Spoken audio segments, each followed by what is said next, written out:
Volám sa Vladimír Tučiar a som poslancom Nitrianskeho samosprávneho kraja.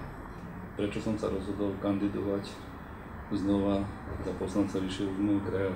Je to v podstate z tých istých dôvodov ako pre 4 rokmi, aby som pomohol regiónu, pod ktorý Nitriansky samosprávny kraj spadá, zvýšiť úroveň či už vzdelanostnú alebo kultúrnu. V oblastiach školstva sa nám napríklad aj v tomto období podarilo vybudovať v rámci môjho volebného obvodu Zlatý Moraviec na gymnáziu Janka Kráľa novú telocvičňu v hodnote cirka 2 milióny eur, ktorá bude slúžiť nielen študentom tohto gymnázia, ale aj občanom celého zlatomoraveckého okolia.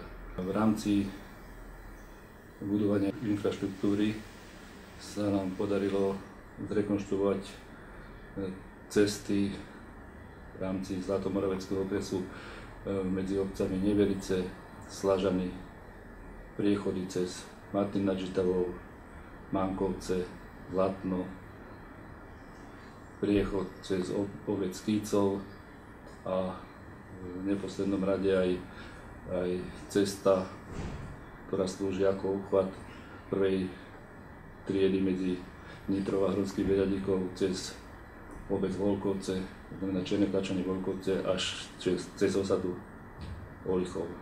V rámci kultúrnych aktivít a športových aktivít sa podarilo prispieť jednotlivým obciam určitými finančnými prostriedkami na zabezpečenie týchto aktivít.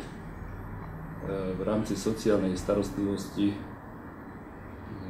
sme získali stavebné povolenie pre výstavbu čističky odpadových vôd v zariadení sociálnych služieb Olichov, ktorá sa už začala aj stavať, teda je vo výstavbe.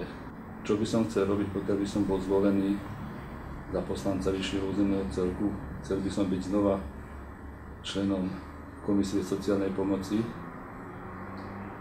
cez ktorú som sa zúčastnil všetkých rokovaní zariadenia sociálnych služieb v rámci Nitrianskeho samosprávneho kraja a preto dobre poznám problémy jednotlivých zariadení a aj skúsenosti z tohto volebného obdobia by som chcel realizovať a napomôcť týmto zariadeniam najmä v oblasti technickej a strojnej vybavenosti.